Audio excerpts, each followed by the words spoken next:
Empezamos una nueva edición de Café Mercosur, este espacio en el que nos proponemos analizar la realidad de los países de la región con un foco en los aspectos jurídicos. Hacemos este programa desde Rosario, Argentina, quien les habla, Osvaldo Di Princio, y de San Pablo, Brasil, Ramiro Cayano Blanco. Este programa se transmite por RCA, radio oficial de Resistiendo con Aguante, y también por la radio Las Voces del Muro. También nos pueden encontrar en www.cafemercosur.com y en las redes sociales, Facebook y Twitter, también como Café Mercosur. Bueno, ¿qué tal, Osvaldo? ¿Cómo te va? ¿Cómo estás? ¿Qué tal, Ramiro? ¿Cómo estás después de tu largo festejo por el cumpleaños? Bien, reponiéndome un poco. Pena que no la tenemos hoy a Daniela Burlini, que lamentablemente ha tenido algunos problemas personales, y es una pena porque vamos a hablar específicamente del Ni Una Menos, ¿no? De la manifestación que realizaron las mujeres en Argentina el día 3 de junio, ¿no? Que ella estuvo participando de las marchas, era una pena porque quería escuchar la visión o lo que ella vio de esta marcha, pero bueno, por esas cosas ella hoy no puede estar. En el próximo programa vamos a ver si nos da algunas impresiones de quien estuvo realmente en el lugar de los hechos, ¿no? Bueno, vamos a comenzar entonces con nuestra sección Un Adentro.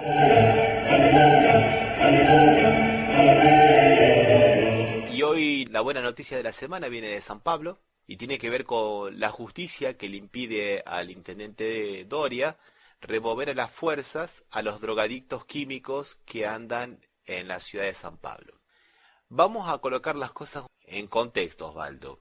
Sí, a ver. En la ciudad de San Pablo hay una región más o menos que tiene unas 4 manzanas que está tomada por los drogadictos dependientes de el crack, lo que sería en Argentina más o menos conocida como el Paco, ¿no? Ajá, ajá. Y esa región se llama así formalmente Cracolandia, porque es realmente un sector de la ciudad que está siempre estuvo muy abandonado y las personas duermen en la calle y no los drogadictos duermen en la calle, lamentablemente. ¿Y es un sector muy céntrico de San Pablo, Ramiro? Es un sector muy céntrico. Para que te hagas una idea, al lado de uno de los mejores teatros acá de San Pablo, que es la Sala San Pablo. Y bueno, sí, es un sector muy céntrico y la presión inmobiliaria siempre fue muy grande porque es una área muy deteriorada. Los intendentes normalmente no hicieron mucho por erradicar este flagelo Esta zona, social. este lugar. Y este flagelo social principalmente, ¿no? Porque la drogadicción es un caso de salud social, no es un caso de policía. El intendente anterior, que era del Partido de los Trabajadores, Haddad, había comenzado una política de socialización con esta gente y muchos de los drogadictos se estaban recuperando. Una política interesante, les daba trabajos dentro de la municipalidad a cambio de que dejaran de drogarse. Paulatinamente, claro, porque no puede ser de un día para el otro, son personas que están, viste, en una situación terminal prácticamente, ¿no? Sí, sí. Haciendo pequeños hoteles para que puedan vivir, con ciertas reglas, por ejemplo, no drogarse mientras estaban en el hotel, pero tenían un lugar a donde dormir, y empezaban a sentirse un poco útiles en la sociedad. Claro que es un proceso lento y que no se va a hacer de la noche a la mañana, no te imaginas, Osvaldo, ¿no? No, de todas maneras, o sea, sería lindo que extendamos un poco en el tema que en realidad depende la visión que se tenga para determinar si es un delito o es una enfermedad. Hay concepciones que determinan que es un delito porque tienen como una idea policial del tema y otros que lo toman como una enfermedad, dependiendo un poco de dónde venga la imagen, ¿no? De dónde venga la idea. Bueno, acá es un delito, Osvaldo, porque cuando es para consumo personal no pasa nada si uno lo hace en privado, pero como acá se están drogando a la luz de todo el mundo, en la calle, en la vía pública, inclusive duermen en la vía pública, con carpas en las calles, en las veredas, y ve y compran a los traficantes que están ahí, que es interesante porque siempre se corta el hilo por el lado más delgado, ¿no? Siempre por el lado del consumidor Sí, y por no el por el lado... consumidor. Claro, No por el traficante o el mayorista, diríamos, que el que se lleva la parte más gruesa de todo esto. exactamente, Osvaldo. Bueno, y resulta que hace aproximadamente un mes, en una acción conjunta, entre el gobernador acá de San Pablo, Alckmin, y el Sí, nuevo intendente, Doria, iniciaron una acción policial un domingo a la noche mientras estaba realizando las manifestaciones en Brasilia. ¿Te acordás, Osvaldo, el domingo? sí, sí, sí, sí. Una acción muy truculenta donde digamos que quisieron erradicar a todos los drogadictos del barrio. Y bueno, lo que Ujú. ocurrió fue lo que todo el mundo pensaba. En lugar de haber un lugar concentrado, se crearon varios lugares en otros barrios aledaños, ¿no? Sí, sí, sí. Estar en lugar de estar todos en tres, cuatro calles, estaban en las plazas. Se había extendido. Claro, exactamente. Y el problema no mermó ni nada. O sea, Sí, sí. desparramó por toda la ciudad. Y esa acción, que era meramente electoralista, no nos olvidemos que el intendente acá de San Pablo está un poco que disputando la primacía al postularse para presidente en las elecciones del 2018, ¿no? Él se cree que es una especie de Donald Trump de acá de Brasil. De Brasil. Y bueno, digamos, el competidor directo es el gobernador de San Pablo, Alckmin, ¿no? Entonces, entre ellos Ujú. andaban luchando a ver quién tenía mm, lugar más destacado en las fotos, ¿no? No, de todas maneras, yo lo que te decía sobre si es un delito o una enfermedad, porque o sea, evidentemente el prefecto o el intendente de San Pablo es de derecha o de centro, no sé cómo decirlo. ¿Qué te parece a vos? Y mira, en realidad sería interesante que él descubriera qué es, porque que, que él mismo se ubicara. sí, porque en realidad a veces tiene discurso más hacia la izquierda, pero a veces es tomado por algún rapto de locura derechista, xenófoba y tiene algunas declaraciones. Yo creo que deberían aconsejarlo un poco mejor, porque normalmente esas cosas le vuelven en contra. Esas cosas le vuelven Pero en de todas contra. maneras, está bien, si te guías por el discurso puede ser que tengas esa ambivalencia, pero si vos lo ves por el accionar, ¿qué te sería? ¿De centro derecha, de centro izquierda, centro Es un accionar truculento de una persona autoritaria. O sea, es muy... autoritario? Sí, totalmente, de derecha. Acá lo he demostrado con esto. Acá lo he Por demostrado eso con esto. ahí te decía que en cambio cuando el gobernador, que era del PT, que era más de centro izquierda o más cercano a esa posición, la visión que tenía era más tratarlo como una enfermedad y no como un delito. Ah, claro, sí, sí, Osvaldo. A pesar de que era abogado y debería haberlo supuestamente tenido una visión más punitivista. No, lo tomó como el anterior intendente lo tomó como una cuestión de salud pública. Está bien. Entonces, nada de prisiones, nada de policía y nada de represión. Inclusive nada de sacar a los drogadictos del lugar, porque los hoteles que él abría eran dentro del mismo barrio. Es interesantísimo lo que colocaste, Osvaldo, porque hay que dejar bien claro cómo son estas dos cosas. No es sacarlos de un lugar para que después vengan los emprendimientos inmobiliarios y hagan su negocio. La cuestión es resolver un problema social. Sí, sí, un problema y que trasciende la persona o la vida de estos pobres chicos que están enfermos, ¿no? Exactamente, exactamente, Osvaldo. Y bueno, y fueron tantas las críticas que han tenido este accionar de la policía, que fue además muy truculento, fue muy Ujú. truculento, realmente parecía que estaban en una guerra. Y vos veías que las personas eran zombies, porque el crack los deja zombies, pobres, o sea, las personas pasan 24 horas fumando y no comen, no beben, vivieron una realidad Sí, sí, paralela, ¿viste? Un tema gravísimo el crack, es gravísimo. sí, sí, sí. Y decidieron entonces ahora sí decir que iban a internalizar a las personas que estuvieran enfermas porque sí, que la droga era una enfermedad social y todo eso, pero que las iban a hospitalizar compulsivamente. Bueno, hay Ajá, otro tanto, otra crítica, otra serie de críticas. Bueno, la cuestión, para ir resumiendo, es que sí. tanto el Ministerio Público, o sea, la Fiscalía, digamos, como la Defensoría Pública del Estado, entró con una acción para dejar sin efecto este decreto de la prefectura, ¿né? De la municipalidad acá de San Pablo, porque era muy arbitrario. ¿Y por qué era muy arbitrario? Porque era abierto. En realidad era un decreto que decía que iban a hospitalizar compulsivamente. Fíjate vos cómo dice el decreto, Osvaldo. Sí, sí, sí. a las personas en estado de drogadicción vagando por las calles de la ciudad de San Pablo. ¿Qué es esto de personas en estado de drogadicción vagando por las calles de San Pablo?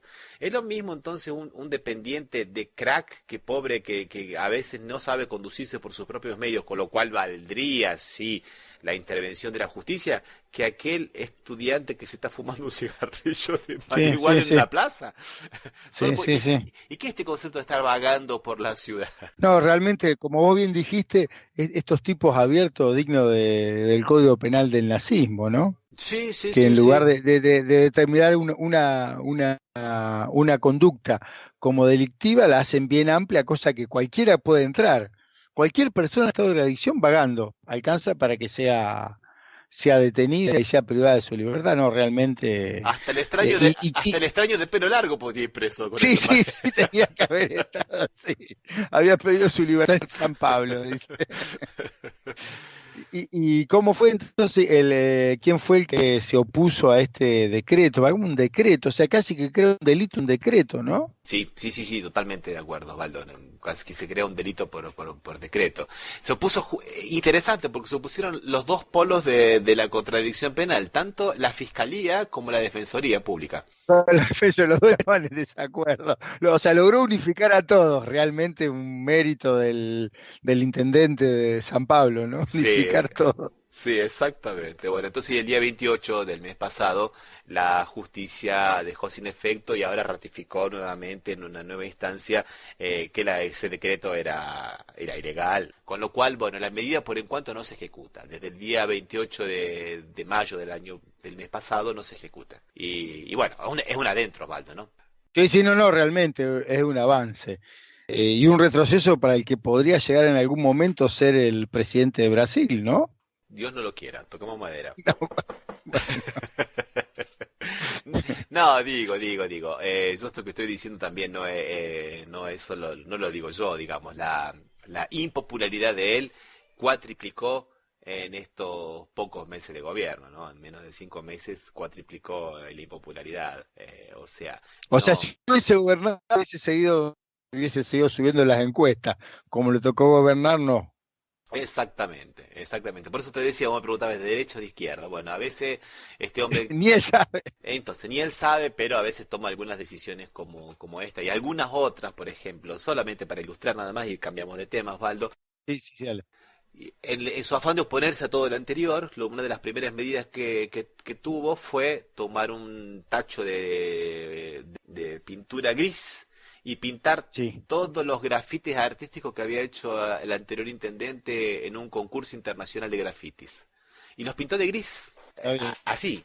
Grafitis artísticos hermosísimos, bellísimos, Osvaldo, eran verdaderas obras de arte públicas, ¿no? ¿Dónde estaban los grafitis, Ramiro? ¿Dónde se habían realizado? Se habían realizado en lo que eran viaductos grises y Ajá. túneles. Entonces, para Y ella lo dejó gris de nuevo. y, nuevo. bueno, pero como fue tan impopular, ahora ha decidido que él es grafitero. Entonces él ahora fue con otro grupo a hacer graffiti donde él había justamente borrado los otros anteriores. Hizo un corazón muy naif, Sí, sí, no, no, sí. donde antes había una Casi cosa justo, ahora. diría cualquiera. Sí, donde antes había una obra de arte. O sea, Sí, sí, ahora pintó alguna pavadita. esperemos que este hombre que se quede en la municipalidad para que no haga tanto daño. Sí, ¿Sí? sí. Cese su esfuerzo para llegar a la presidencia. Bueno, Osvaldo, ¿qué te parece si hacemos una pequeña pausa musical y después seguimos, ya que estamos con una adentro, aprovechemos y vamos a escuchar a una banda que se llama Sistema Solar, un tema que dice Ya voy ganado, que habla un poco de una persona que está con suerte. ¿Qué te parece? Vamos, dale, dale.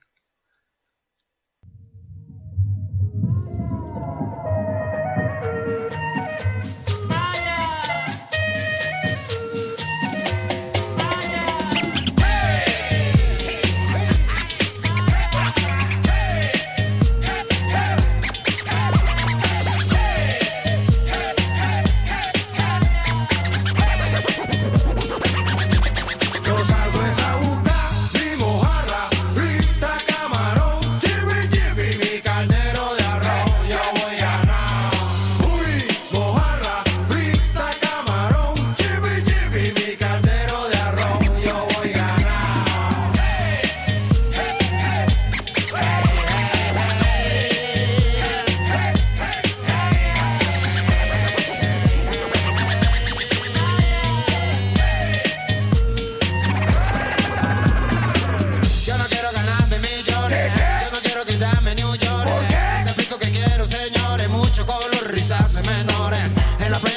El sistema remix, que se acabe la crisis, papi. Baby, la tierra es VIP, vaya.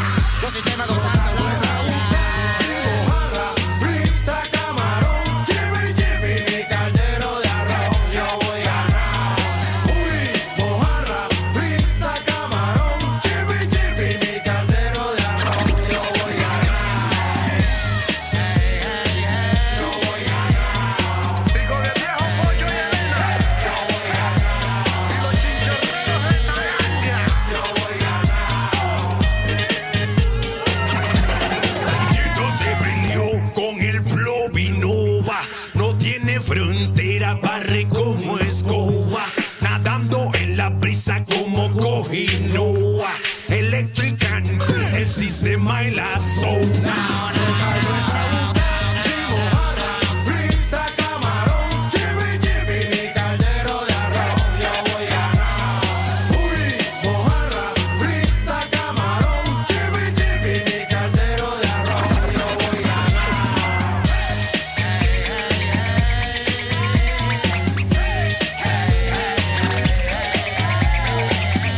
En el mar, la vida es más sabrosa. Salgo en mi canoa, bordeando la costa. Eso va, voy para allá a pescar, con mi canoa por toda la costa. Mi mojarra, frita, camarón, chibi, chibi, mi caldero de arroz, yo voy a ganar. Uy, mojarra, frita, camarón, chibi, chibi, mi caldero de arroz, yo voy a ganar.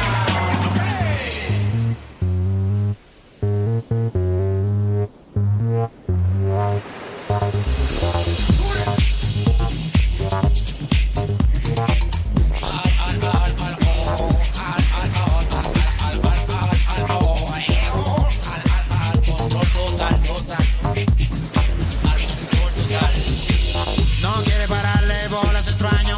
Pararle bola que se acabe el año. Ni que bola fin de año.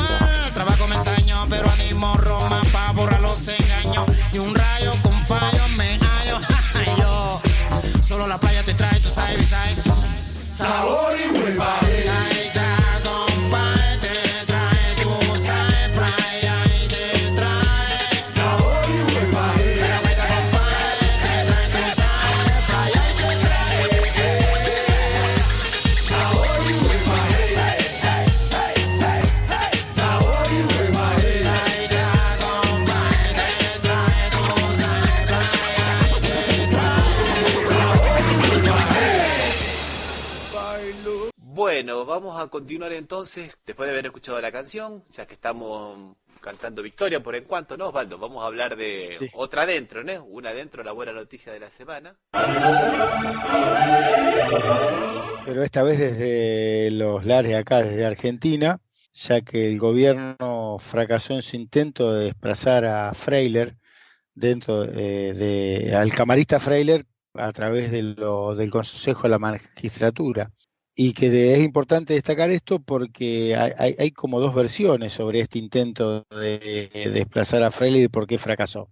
Una dice que es que fracasó porque no alcanzaban los votos, y de llevarlo al segundo intento de desplazamiento, o sea, de juicio político al juez Freiler, y fracasar el segundo pedido de juicio político, se caería la causa porque nadie puede ser juzgado dos veces por la misma causa, ¿no? Y la otra versión es que la que dijo el gobierno es que estaban analizando nuevas denuncias y por eso es que se demoró. Parecería que tiene más certeza la primera. O sea que Freiler puede estar dictando sus fallos normalmente porque por en cuanto no lo han conseguido remover, ¿no? Sí, no dieron la cantidad de votos necesarias para poder removerlo, y por esta cuestión técnica que nadie puede ser, una cuestión técnica que hace la Constitución, técnica parece que fuera deslucida, pero en realidad es porque lo establece la Constitución, no puede ser jugado dos veces por la misma causa. Es tan técnica que hasta tiene nombre en latín, ¿no? El non bis in idem. Ya, exactamente, sí. Pero bueno, pero aparte hace al sistema que al debido proceso, diríamos. Esto es interesante, Osvaldo, porque el gobierno no lo tomó muy bien, ¿no? No digamos sobreseimiento, pero por lo menos no enjuiciamiento de Freiler. Y en un programa de televisión muy famoso en Argentina, ¿no, Osvaldo? Sí, más precisamente con Mirta Legrand, diríamos. Claro, Poniendo nombre y apellido. poniendo nombre y apellido, la gobernadora de la provincia de Buenos Aires, María Eugenia Vidal, medio como que llamó al escrache, ¿no? A el consejero que votó en contra de, como es, del procesamiento de Freire, de Jorge Candiz. Sí, uno de los consejeros, ¿no? De todos los que votaron en contra. Uno que votó en contra no fue escrachado, situación que ya le tocó sufrir al mismo Freiler, cuando un conocido periodista de Argentina, Jorge Lanata, dijo lo mismo sobre Freiler, ¿no? Que lo escrachó y dijo que dónde iban los hijos a la escuela y todo este tipo de cosas. No son prácticas muy republicanas. ¿Qué te parece si le escuchamos a la gobernadora, Osvaldo? A ver qué dijo. Hay una persona que votó en contra, Caldes, como bien ¿cómo se llama? dice Caldes, Candice. Caldes. Hay que decir, por eso este programa lo mira mucha gente. Hay un señor que se llama Candice, Sí. que no votó por el juicio a un juez que no pudo justificar su patrimonio en 17 millones de pesos. Y la gente lo tiene que saber. Sus amigos, sus familiares, que le pregunten el domingo que viene. Sus amigos, sus familiares, que le pregunten el domingo que viene. ¿Por qué votó de esa manera? ¿Por qué no acompañó? Y que la gente sepa que este señor que camina por la calle, no avala el juicio a un juez.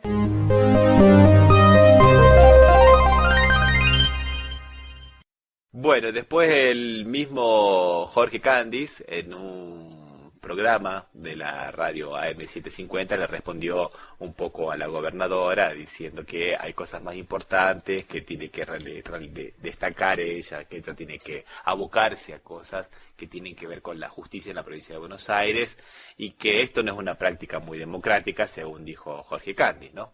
Y que también en cierta medida sería la intervención de un poder sobre otro, violando el principio republicano de la división de poderes. Sí, o sea, decir que la gente lo tiene que saber, sus amigos, sus familiares, que le pregunten el domingo que viene, ¿qué tiene que ver los familiares y los amigos? Es más o menos como lo que decía, muy bien lo trajiste, Osvaldo, lo de que lo que hizo la Nata, ¿no? ¿Así? Diciendo que los nombres de los colegios iban los hijos de los campañistas, ¿te acordás?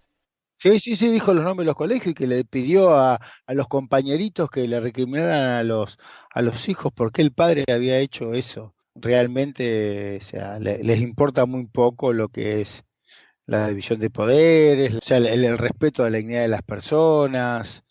No, realmente no hay palabra para este tipo de actitudes y que lo peor de todo esto es que estas actitudes, sacando para algunos medios, pero para otros pasó sin pena ni gloria, como si no hubiese sido nada y no hubiese tenido la trascendencia que tiene. Naturalizando estas prácticas, ¿no, Osvaldo? Como si fuera Cuando les normal. conviene, ¿eh?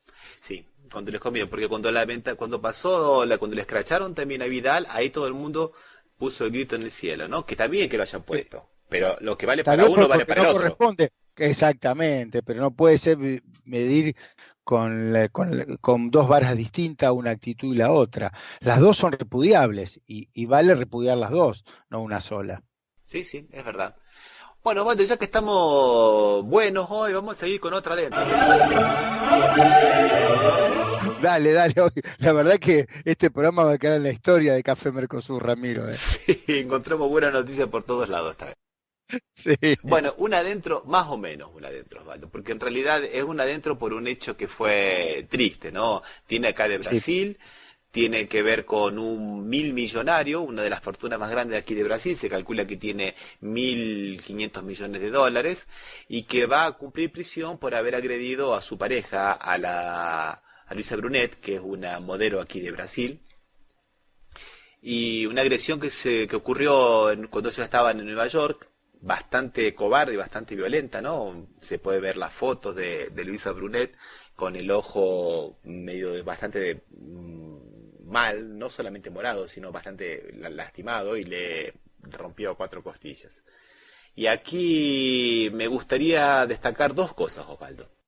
A ver, te escucho. La primera de las cosas es que la justicia tuvo coraje de juzgar y de condenar a una persona rica, porque esas cosas aquí en Brasil, lamentablemente, Osvaldo, no son moneda de todos los días. Acá tenemos casos que son paradigmáticos, ¿no? Como por ejemplo, uno de los casos del femicidio cometido por un periodista que era el director del diario Estado de San Paulo, Pimenta, que mató a la amante con 2 tiros en el Jockey Club, con una cobardía terrible, con premeditación, con todo. Y prácticamente murió libre, después de años y años y años y años de procesos y de recursos, y donde todo el mundo denunciaba que si no fuera por el poder que tenía el apellido y el dinero y los medios de comunicación, ella tendría que haber estado en prisión, inclusive porque tenía, o sea, había testigos, él había confesado, fue con ánimo con dolo, y bueno, todos los ingredientes. Y bueno, y ahora por lo menos a esta persona, que es una de las personas más ricas aquí de Brasil, la justicia ha tenido el coraje y la valentía, digamos, ¿no?, de condenarlo. Lo condenaron a 2 años de observación y a 1 año de prisión, que posiblemente se convierta en trabajos comunitarios. Acá lamentablemente pueden pagar canastas familiares, pero yo no creo que en este caso lo van a hacer trabajos comunitarios en serio, porque no es no es ninguna pena a la persona más rica de Brasil hacerle pagar canastas básicas, canastas familiares. Sí, sí, alguna pena minoritaria en dinero. Aparte, me gustaría destacar otro tema que fue, desconozco cuáles son los tiempos que se manejan en la justicia en Brasil, pero yo me acuerdo que este tema vos los trajiste al programa hace poco tiempo, cuando había sucedido, recién había acontecido el tema y ya fue condenado. Realmente es bastante, un tiempo acá impensado hoy por hoy. Además del hecho, para ponerse contento, que alguien que sea de los poderosos, del círculo rojo, no sé cómo lo suelen decir acá, pueda ser condenado por un delito de este tenor. Bien colocado, Osvaldo. Aquí la justicia actuó con celeridad, con responsabilidad y con celeridad. Es verdad, Osvaldo, muy bien colocado. Y por otro lado, me gustaría destacar la actitud muy valiente, pero muy valiente, de Luisa Brunet. Porque normalmente, lamentablemente, dentro de las clases altas, este tipo de cosas se esconden por vergüenza. Sí. Acá tenemos casos que realmente ocurrieron hace poco tiempo, y de un médico que violaba a las pacientes, un médico que hacía inseminación artificial y violaba a las pacientes. Y muchas mujeres, por vergüenza, prefirieron ocultar esas violaciones, porque eran todas de clase alta, muy alta acá, desde aquí de San Pablo, porque era, digamos, el escarnio social era para ellas peor que el haber sido violadas. Y las que denunciaron, mira, no quiero exagerar, Osvaldo, pero me parece que la totalidad terminaron divorciadas porque los maridos no aguantaron la vergüenza social. O sea, los maridos, digamos, no es que no aguantaron la vergüenza social, fueron cobardes, ¿no, Osvaldo? Sí, no, realmente el acto de cobardía absoluta, la que tuvieron, porque las que pudieron asumir el hecho y poder hacerlo público, se encontraron 2 veces violadas, diríamos. Sí, 2 veces violada. Y bueno, entonces en este caso Luisa Brunet, que es una figura pública, que es una modelo, consiguió tomar coraje, hacer de tripas corazón y salir a denunciar cuando vino aquí a Brasil al marido, que era una persona influyente y poderosa, y bueno, y eso también es para destacar. En las propias palabras de ella dice que en estos últimos meses aprendió más sobre solidaridad, que recibió mucho apoyo de hombres y de mujeres y apoyo y cariño de una fuerza enorme, y que no fue fácil, dice, porque exponerse de esa manera, tampoco apagar las marcas de la violencia, pero que de la vergüenza pasó a tener fuerza, que de la propia vergüenza hizo fuerza y tiene ahora una certeza, esperemos que siga adelante, que es combatir la violencia contra las mujeres, ¿no? O sea que fue muy importante lo que hizo Luisa Brunet, no solamente la justicia que condenó a este hombre, a este agresor, sino ella también, que realmente pudo, digamos, sobreponerse, ¿no?, al estigma de clase. Sí, y enfrentar sus miedos, realmente muy importante, muy importante.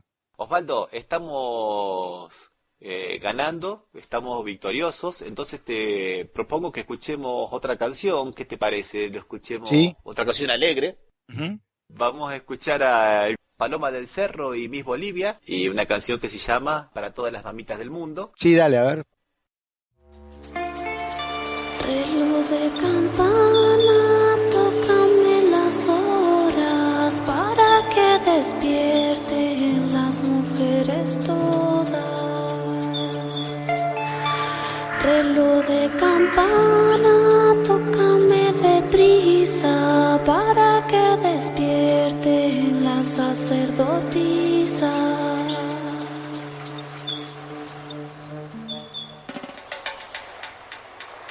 Porque si despiertan todas las mujeres, irán recobrando sus grandes poderes. Reloj de campana, tócame deprisa para que despierten las sacerdotisas. La que invoca el agua, la que invoca fuego, la que invoca tierra, la que invoca viento. Reloj de campana, tócame las horas para que despierten las mujeres todas. Reloj de campana, tócame deprisa para que despierten las sacerdotisas. La que lleva ofrendas a su tierra madre, porque de sus hijas ella necesita que bailen y canten llenas de contento.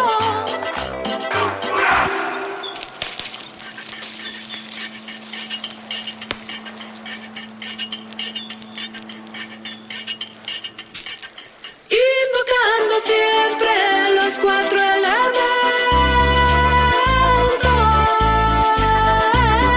Paloma del cerro, corazón de fierro, se baila en todas partes hasta en el entierro. Maulla el gato, lo ladran los perros, que no te sorprenda que suena el cencerro. Que late, late, y te ilumina, lo bailo en la calle con todas las vecinas. Del corazón de Argentina, pa' todas las mujeres del mundo y de América Latina. Traigo los cuatro elementos, y a mi lengua que se monta el viento. Ay paloma, lléname de amor, Miss Bolivia late más allá del tiempo. Yeah, yeah. Reloj de campana, tócame las horas para que despierten las mujeres todas. Reloj de campana, tócame deprisa para que despierten las sacerdotisas.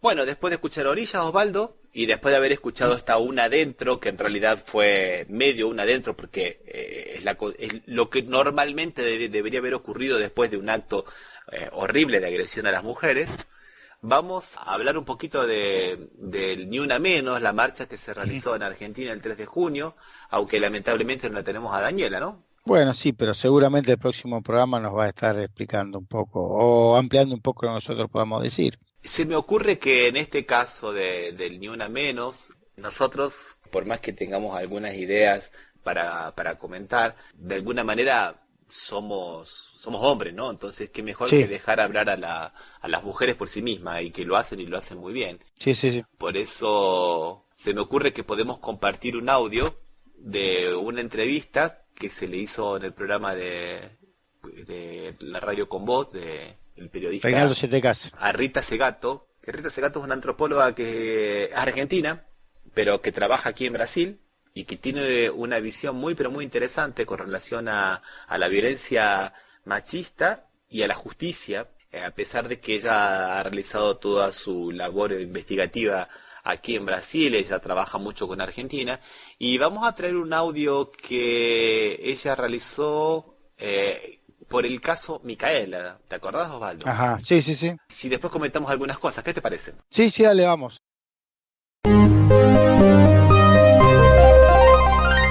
Vamos a conversar con Rita Segato, es antropóloga, investigadora del Consejo Nacional de Investigaciones Científicas de Brasil. Rita, ¿cómo le va? Reinaldo 7K se la saluda en Radio con vos. Buenas tardes. Hola, mucho gusto. ¿Qué tal? Bueno, Bien, aquí estamos. nos interesa mucho, primero, su primera impresión de lo que ha pasado con Micaela, si nos puede dar una primera aproximación a cómo lo está leyendo usted esto que ha pasado tan dramático. Yo veo el caso de Micaela como un caso en una escalada de números y de formas de crueldad con que se está tratando a las mujeres, la gran inseguridad, o sea, bueno, algo que he repetido muchas veces, mi hija no puede hoy tener la libertad de circulación que yo tuve hace muchísimos años cuando fui joven. O sea, es un mundo en que todo le dice a la mujer que la libertad de circulación, la libertad de existir está comprometida, está en juego, está en riesgo. ¿Y si hay que buscarle un porqué a eso?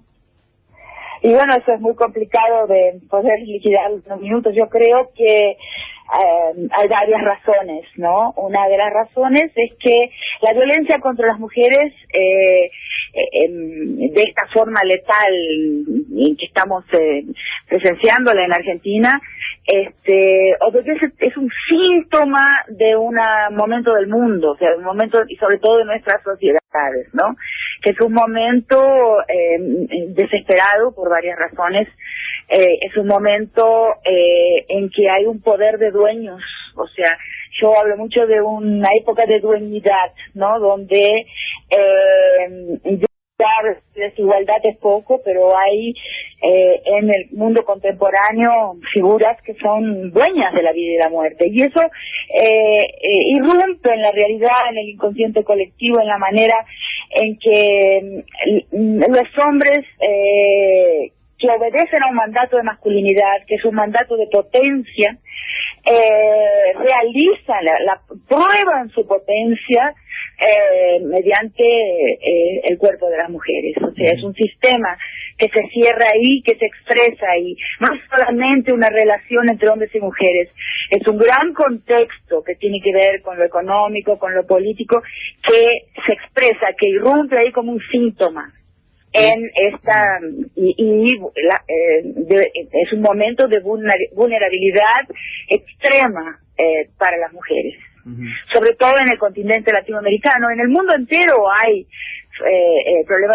de género, existe, pero en nuestro continente, en que es un continente cada vez más controlado, digamos, por formas paraestatales de control social y de control de la vida, por formas no exactamente ya regidas por la ley de control de la vida. Eso se expresa mucho en la vulnerabilidad de la vida de las mujeres. Yo lo veo así. Es muy difícil explicarlo tan rápidamente porque he escrito libros y muchas cosas sobre analizando Nosotros tema, pero esta es la síntesis. Planteamos en estos días, a partir de lo que pasó con Micaela, que hay una cuestión que es jurídica, ¿no? Donde hay mala praxis aparentemente de un juez que va seguramente a recibir algún tipo de sanción por parte del Consejo de la Magistratura porque desoyó recomendaciones que le desaconsejaban tomar la medida que tomó, que es la libertad anticipada de el asesino de Micaela. Pero que también hay una parte que no es jurídica estrictamente y quizás usted nos pueda ayudar a entenderlo. ¿Qué se hace con una persona que comete este tipo de crímenes? Porque si no salía a los 4 años, sale a los 5, sale a los 7, a los 9 en libertad. Claro, bueno, hay dos temas, ¿no? El primero, más fácil para mí, por lo menos porque he trabajado mucho en la cárcel y he escrito también sobre la cárcel, es obligatorio pensar, es un acto de fe indispensable para la historia, pensar que todo ser humano puede cambiar, que la vida es cambio, o sea que para todos, o sea, es muy difícil a veces, en el caso de la violencia sexual es difícil, pero no sé, digamos, un principio ético fundamental que uno no puede dispensar, el pensar que revisar sus actos y desinstalar chips de programación que nos hacen actuar de una determinada forma que hace daño al mundo, esa desinstalación de chips de programación de la conducta, todo ser humano lo puede efectuar, dadas las condiciones para que él lo pueda efectuar, que son condiciones que no están dadas en realidad, porque la justicia, o sea, un sistema de justicia que piensa que la cárcel es la solución del problema de la violencia, es un sistema de justicia absurdo, o sea, porque jamás se comprobó que es así, y no es así. O sea, la amenaza con la ley, la amenaza de la sentencia no causa comportamiento y no modifica comportamientos. La ley tiene que persuadir y disuadir. Y el trabajo, la rehabilitación de cualquier ser humano y del cambio en que todos, o sea, la vida es cambio, la historia es tiempo y el tiempo es cambio, en la historia individual y en la historia colectiva. Entonces, tiene que haber condiciones para un cambio que sea para mejor, no para peor, ¿no? Porque existen cambios que son para peor y otros cambios que son para mejor. Ahora, de acuerdo a su experiencia... Entonces, ese es un punto de partida, sí. El punto de partida de que las personas pueden ser mejores de lo que son. Pero por el otro lado, hay un error muy grande, estuve leyendo, yo, por ejemplo, la figura de Eugenio Raúl Zaffaroni, respeto mucho, considero que somos amigos, que tengo un gran respeto por él como académico, como intelectual, extraordinario, pero hay un error ahí, porque el crimen sexual no es un crimen del mismo tipo que los otros crímenes, porque es un crimen del poder, y eso en la cabeza de una persona formateada por el derecho no entra, porque el juez, como aquel otro juez López, que Zaffaroni defendió, como este juez Rossi, han sido formados en una fe ciudadana, y esa fe ciudadana está equivocada, porque la mujer no es un ciudadano igual que el hombre. Entonces la ley ahí no puede ser aplicada de la misma forma, tiene que haber una adaptación de la ley, de la aplicación de la ley a un campo que es el campo del poder, porque las relaciones de género son un campo de poder, y entonces no se puede aplicar a alguien que en realidad está haciendo un crimen no sexual, porque es un error hablar de crímenes sexuales, son crímenes del poder, de la dominación, de la punición. El violador es el sujeto más moral de todos, y en el acto de la violación él está moralizando a la víctima, porque he trabajado años entrevistando violadores, y los abogados, los jueces no están formados, no tienen educación suficiente como para entender qué es un crimen sexual. Rita, estamos hablando con Rita Segato, antropóloga, investigadora del Consejo Nacional de Investigaciones Científicas de Brasil, y ha trabajado mucho tiempo en la cárcel de Brasilia con violadores. A ver si lo podemos llevar un poco al llano para el entendimiento de mucha gente que nos está escuchando. La pregunta básica es, más allá de la calificación de crímenes del poder que usted le da, es ¿qué se puede hacer? Yo me imagino a mucha gente preguntando, ¿y qué se hace entonces con un violador? ¿Qué es lo que se debe hacer? No, con un violador no, con la sociedad. Porque, es que hay infinitas formas de violar. Lo que sucedió con Micaela, como lo que sucedió con Lucía, son ataques a la sociedad y a la vida en el cuerpo de la mujer. Entonces, el problema no es un problema de un hombre y una mujer, un violador como un ser anómalo, como un ser solitario. Eso es un error que ya el pensamiento feminista eliminó hace muchísimo tiempo, la idea de que el violador es un ser anómalo. No es para nada anómalo. En él irrumpe un contenido, irrumpen determinados valores que están en toda la sociedad. Entonces nos espantamos y el violador se transforma en un chivo expiatorio, pero él en realidad fue el actor, el protagonista de una acción que es una acción de toda la sociedad, que es una acción moralizadora de la mujer. Entonces, hasta no comprender eso, no se puede, no es con la cárcel de un violador, mucho menos con su castración química, porque la violación no es un hecho genital, es un hecho, por eso estoy enfatizando que es un hecho del poder. La violación puede realizarse de forma genital, puede realizarse de otras muchas formas. hay muchos tipos de agresión, algunas no son crímenes siquiera, y son violaciones. Entonces, si no cambia la atmósfera en que vivimos, el problema no va a desaparecer. Uno de los países que tiene una de las penas más severas con la violación, que son los Estados Unidos, es un país donde la incidencia de la violación es máxima. Quiere decir que eso no va a dejar de irrumpir. Ahora está inclusive asolando las universidades. En varios países del mundo el tema hoy de las personas que investigan violencia contra las mujeres es ahora en el mundo universitario, donde hay hoy en día una incidencia de violación altísima, inclusive con muerte en algunos casos. Entonces es un problema que está creciendo y es un problema social, no es un problema de un criminal raro, es un problema mucho más difundido y omnipresente en toda la sociedad, en las relaciones de poder, de dominación que se expresan en un violador en la sociedad. Entonces, yo no, lo siento mucho, pero no te puedo dar una receta fácil, cárcel, castración química, pena de muerte,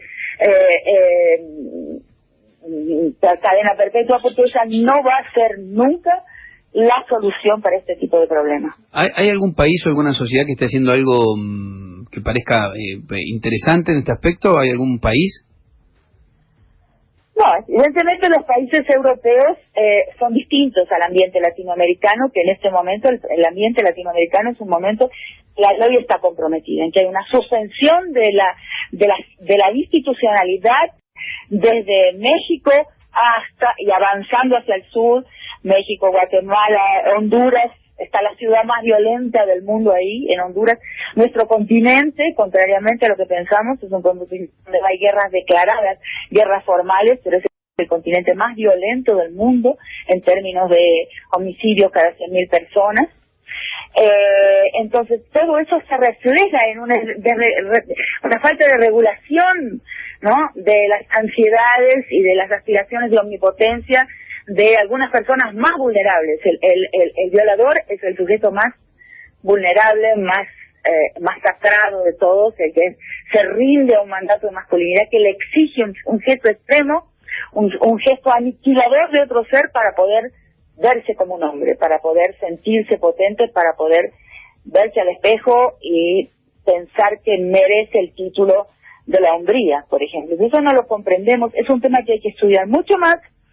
Es indispensable dialogar sobre esto, sobre qué es una violación, sobre qué es una agresión sexual, qué es una agresión íntima en el mundo de las relaciones íntimas, y qué es una agresión anónima, como este detalle que sucedió con Micaela, que es una violación en la guerra, que cada vez más las guerras son guerras informales, donde la violación es una arma de guerra, es una de las estrategias de la guerra.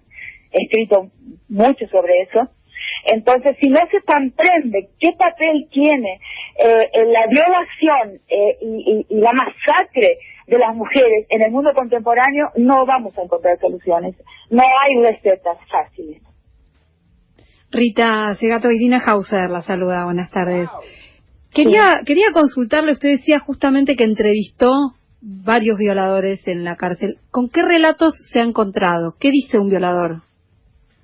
Un violador dice, primero, dice que el acto que cometió, y no tengo por qué dudarlo porque fueron con mucho tiempo, condiciones de diván psicoanalítico, con equipos muy grandes de estudiantes en los que intervinieron mujeres y hombres entrevistando a los sentenciados, después de que la sentencia está cerrada, o sea, después de que no era más posible, lo que le decíamos a los entrevistados es que nada que nos dijeran serviría para perjudicarlos, pero que nada que nos dijeran les serviría para beneficiarlos, que no los beneficiaríamos y que no daríamos un parecer positivo sobre su conducta, sobre su comportamiento en la cárcel, y que era absolutamente inútil cualquier intento de convencernos de su inocencia, porque eran prontuarios ya cerrados, sentencias cerradas. Entonces, a partir de ahí pudimos hacer una investigación, yo creo que bastante profunda, y lo primero tres cosas yo resaltaría. La primera, el acto de la violación es un acto que atraviesa al violador. No es totalmente inteligible al violador lo que lo lleva a hacer eso. Tanto que, y segundo, es un acto, como decía, de moralización. O sea, él siente y afirma que él está castigando a la mujer violada, a su víctima, por algún comportamiento que él entiende como un desvío, un desacato a una ley patriarcal. Entonces, él es un castigador. Él es alguien que no siente que actúa contra la ley, sino a favor de una ley que es una ley moral. Y eso es rarísimo y lo deja a uno perplejo. Y en tercer lugar, que el violador nunca está solo. Aunque actúe solo, él está en un proceso de diálogo con sus figuras, con sus modelos de masculinidad, con su primo más fuerte, con su hermano mayor, que en fin, él está demostrando algo a alguien que es otro hombre, y al mundo a través de ese alguien que es otro hombre. Entonces hay dos ejes en la relación de la violación. Una es el eje moralizador, castigador, punidor, punitivo con relación a la víctima, y un eje de exhibicionismo indispensable del violador, del agresor, frente a los otros hombres que son sus otros significativos. Entonces, ¿me escuchás? Sí, te estamos escuchando atentamente, creo que estamos todos reflexionando sobre lo que está diciendo, Rita. La gran dificultad de la sociedad es comprender que la violación no es un acto utilitario, no es el robo de un servicio sexual, ¿no? Hay violaciones de mujeres de 70 años, de 80 años, no es un acto erótico. Y eso es muy difícil porque todos los abogados, inclusive los grandes jueces, grandes pensadores de la ley, no consiguen desvincular el acto de la violación de un acto de la intimidad, del erotismo, del deseo. El deseo que expresa el violador no es un deseo sexual, sino un deseo de dominación, de poder, que en nuestro mundo están muy entrevegados. O sea, hay una gran impregnación de la sexualidad por el deseo de dominación y aspectos, en fin, de poder y inclusive de un grado de sadismo. Pero el interés del violador es la potencia y la exhibición de esa potencia frente a los otros hombres para valer como un hombre. Eso es lo que escuché a los presos decir de varias formas diferentes. Queda clarísimo. O sea, no de esa forma como te lo estoy explicando. No, pero está claro. Está dicho. Entonces, el acto de la violación es un acto expresivo. Es un tipo de crimen que enuncia algo. Es un crimen que le dice algo al otro. Pero no es un crimen instrumental, utilitario, que presta un servicio a alguien. No es como matar a alguien para robarle, o matarlo por venganza, o matarlo para quema de archivos, o sea, varias cosas, como, en fin, matarlo por encargo, como los casos de los pistoleros en Brasil, que matan para grandes hacendados, que los contratan para matar. No tiene una utilidad. Entonces, el sentenciado por violación muchas veces se queda pensando porque no entiende la utilidad de lo que hizo. Fue algo de otro orden. Por eso creo que la manera mejor de describirlo es que del orden del poder y la dominación, y no del deseo. Rita. Ahí hay una libido, pero la libido es una libido que se dirige al poder y no al cuerpo de la víctima. Rita, muchísimas gracias por atendernos, por lo menos una mirada completamente diferente a la que uno habitualmente está acostumbrado a escuchar. Es necesario corregir el sentido común, el imaginario colectivo, y los medios no están haciendo esa tarea, Bueno, ojalá hayamos contribuido en algo en el día de hoy. Le agradezco mucho que nos haya atendido. Bueno, gracias por la entrevista.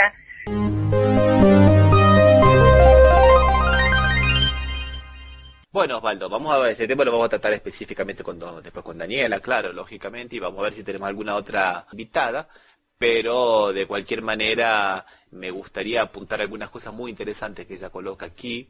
Por ejemplo, el contrapunto con Zaffaroni, donde ella dice que en realidad el problema es que los penalistas pensamos o piensan los delitos de estupro aquí en Brasil o de la violación en Argentina como delitos sexuales, ¿no?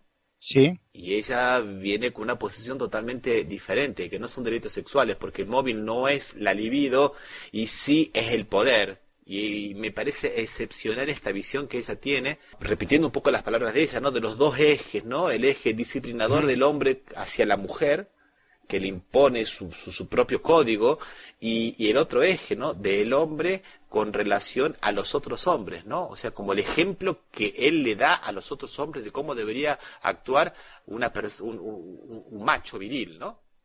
Sí, sí, sí. Es interesante porque no tiene que ver con lo sexual, y tiene que ver, sí, con el poder social, ¿no? Del hombre. Sí, con una imposición de la sociedad, diríamos, que tiene el hombre de tener estas actitudes, como que la sociedad lo lleva a que él tenga estas actitudes que realmente son contrarias a la esencia. Y qué interesante, porque la primera víctima de este imperativo social, según dice esta investigadora, es el propio hombre.